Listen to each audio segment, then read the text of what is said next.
When I was a little girl, I told my mother that I hated my dark tan skin color.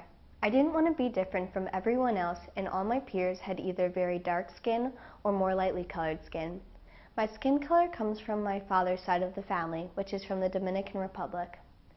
Most of the people there are of Spanish, Indian, or African descent and can have skin color ranging from light to fairly dark skin.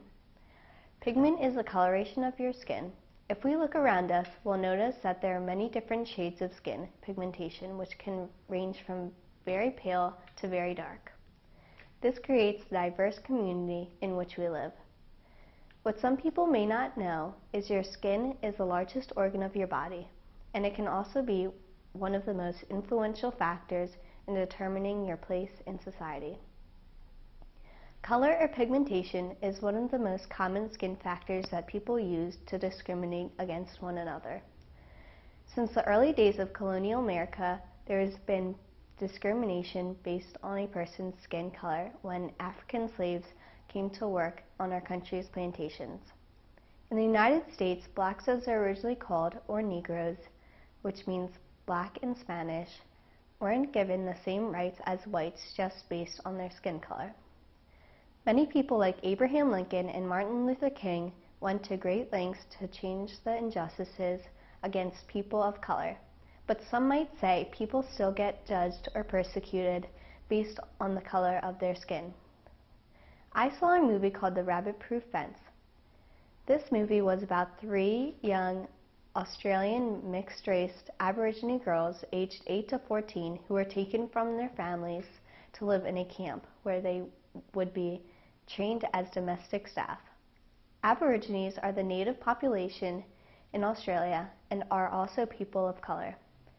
The Australian government in the 1930s decided it was in society's best interest to breed out of existence the Aborigine race, as they were a danger to themselves and society.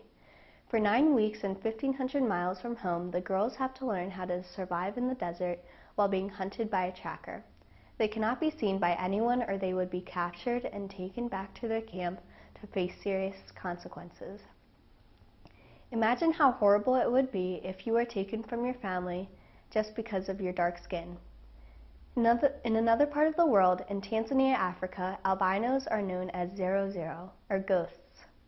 According to Merriam-Webster Dictionary, an albino is a person or animal that was born with lack of pigment and usually has milky skin, white or colored hair, and eyes with pink or blue iris, and deep red pupil. Albinos face name-calling and discrimination toward the white skin in their black bodies.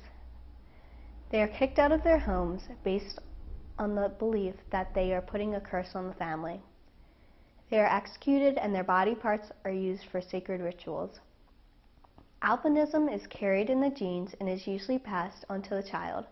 Unfortunately, these people still don't understand that this condition is genetic and not a curse. Fortunately, in the U.S., there are laws to protect people from discrimination based on their skin. Race discrimination involves treating someone unfavorably because he or she is of a certain race or because of personal characteristics associated with race. On ABC News 2020, they performed a test to see if by changing the color of someone's skin to look darker, a person would change their thoughts about them. Amazingly, the results showed that more lightly skinned people were rated smarter, wealthier, and even happier than darker skinned people. Although there are laws in place, unfortunately there are still embedded prejudices against people based on their skin color.